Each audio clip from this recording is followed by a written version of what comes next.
வணக்கம் நண்பர்களே. போன பதிவில் திருச்செந்தூர் முருகன் கோவிலுக்கு சென்றால் முருகனை எப்படி தரிசனம் செய்ய வேண்டும் என்று பார்த்தோம். இந்த பதிவில் குலதெய்வ வழிபாட்டின் அதிசயங்களும் அதனுள் நிறைந்திருக்கும் மர்மங்களும் அதை பற்றி பார்க்க போகிறோம்.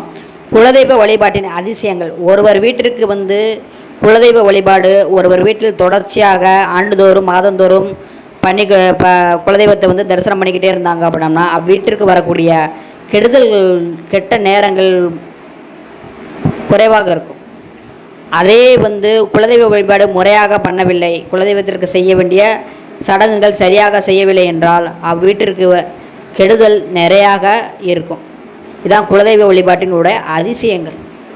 அது நிறைந்திருக்கும் மர்மங்கள் அப்படின்னு பார்த்தோம்னா, இப்போ மர்மங்கள் என்னென்னு பார்த்தோம்னா, பில்லி, சூனியம், ஏவல், செய்வினை, மாந்திரிகம். இதான் அதில் நிறைந்திருக்கும் மர்மங்கள்.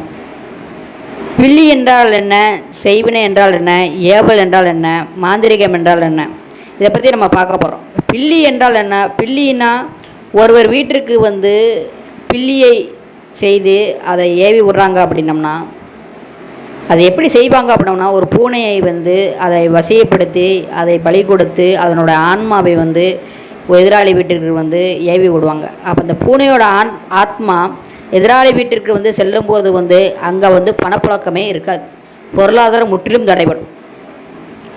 அங்கே அந்த குடும்பம் வருமானம் ரீதியாக பொருளாதார ரீதியாக மிகவும் கஷ்டப்படுவாங்க.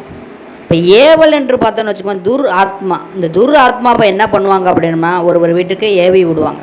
இந்த துர் ஆத்மா ஏவி விடும்போது எனக்கும் அந்த வீட்டில் நல்ல ஒரு சடங்குகள், கல்யாணம், விசேஷங்கள், பிள்ளை பிறக்கிறது, இந்த விசேஷங்கள் எதுவுமே நடக்காது. இதுதான் துர் ஆத்மாவோட செயல்கள். செய்வினை என்றால் ஒரு தகடு வைத்து பூஜை பண்ணி விட்டு எதிராளி வீட்டிற்கு ஏவி விடுறாங்க அப்படின்னம்னா அவ்வீட்டில் எந்த ஒரு நல்ல விஷயம் இதுக்கு முன்னாடி சொன்ன எந்த ஒரு நல்ல விஷயம் நடக்காது. அவர்கள் மிகவும் கஷ்டப்படுவார்கள்.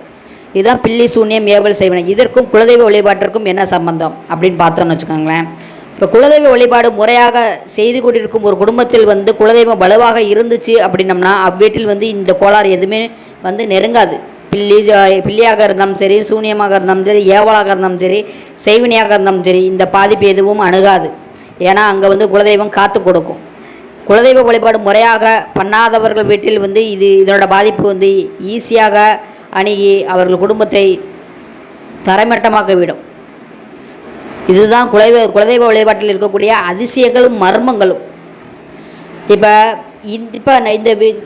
இதனால் பாதிக்கப்பட்டாங்க ஒரு குடும்பம் இதனால் பாதிக்கப்பட்டாங்க. பில்லியினாலும் சரி, ஏவல்னாலும் சரி, செய்வனையாலும் சரி, மாந்திரிகத்தினாலும் கஷ்டப்பட்டாங்க அப்படின்னம்னா அதை எவ்வாறு சரி செய்வது அப்படின்னு பார்த்தோன்னு வச்சுக்கோங்களேன்.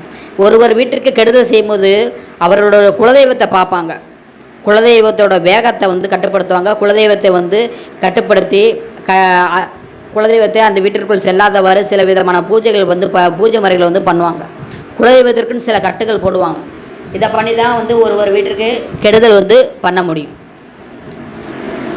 அப்போ இதை எப்படி சரி செய்வதுன்னு பார்த்தோம்னா, இந்த பில்லி, சூன்யம், ஏவல், செய்வினையால் பாதிக்கப்பட்டவர்கள் எவ்வாறு சரி செய்வது, இதை எவ்வாறு எதிர்கொள்வது அப்படின்னு பார்த்தோம்னா, உங்கள் குலதெய்வத்தின் மூலிமா தான் இதை சரி செய்யணும். அதை தவிர்த்து வீட்டில் இருக்கும் பில்லியை விரட்டுவது, ஏவலை விரட்டுவது, செய்வினை முறிப்பது, இவ்வாறு செய்தால் இது அனைத்தும் நிவர்த்தி ஆகிவிடும். ஆனால் உங்கள் குலதெய்வ கட்டு அங்கே என்ன செய்யாது அப்படின்னம்னா அவ்விழாது. இதை செய்யும் போது உங்கள் குலதெய்வம் ஒதுங்கி நிற்கும், ஒதுங்கிவிடும், உங்களை விட்டு ஒதுங்கிவிடும். ஆனால் இந்த பில்லி, சூன்யம், ஏவல், செய்வினை நீங்கள் சரி செய்வதற்கு பல முயற்சிகளை மேற்கொள்வீங்க. அது எல்லாமே சரியாகும். ஆனால் உங்கள் குலதெய்வத்திற்கு போட்டிருக்கக்கூடிய கட்டு அவராது, அந்த குலதெய்வம் உங்கள் வீட்டிற்குள் வராது. அப்போ இதை எவ்வாறு சரி செய்வதுன்னா, உங்கள் குலதெய்வத்திற்கு போடக்கூடிய அந்த கட்டை மட்டும் அவிழ்த்தா போதும், உங்கள் குலதெய்வம் அந்த பில்லி, சூனியம், ஏவல், செய்வினையை சரி செய்துவிடும். இதற்காண்டி நீங்கள் மெனக்கடவே வேண்டாம். அப்போ உங்கள் குலதெய்வத்தின் மூலியமாகத்தான் இதை சரி செஞ்சோம்னா ரொம்ப ஈஸி. அதை தவிர்த்து நீங்கள் மீதி மெத்தடில் சரி செஞ்சீங்க அப்படின்னா உங்கள் குலதெய்வத்திற்கு போடப்பட்டிருக்கக்கூடிய கட்டு அவராது. அப்போ அதுக்காண்டி உங்கள் குலதெய்வத்திற்கு எப்படி கட்டவிழ்ப்பது அதை பார்த்தாலே போதும். இந்த பில்லி, சூனியம், ஏவல், செய்வினை அது ஆட்டோமேட்டிக்காக சரியாயிடும். இதுதான் குலதெய்வத்தோட வழிபாட பண்ணக்கூடிய ஒரு அதிசயங்கள் இருக்குது. அதில் இருக்கக்கூடிய மர்மங்கள் ஒரு மனிதனோட வாழ்வை தலைகீழாகவும் மாற்றும். அதுதான் குலதெய்வம். மற்ற தெய்வத்துக்கு குலதெய்வத்துக்கு உள்ள வித்தியாசம்.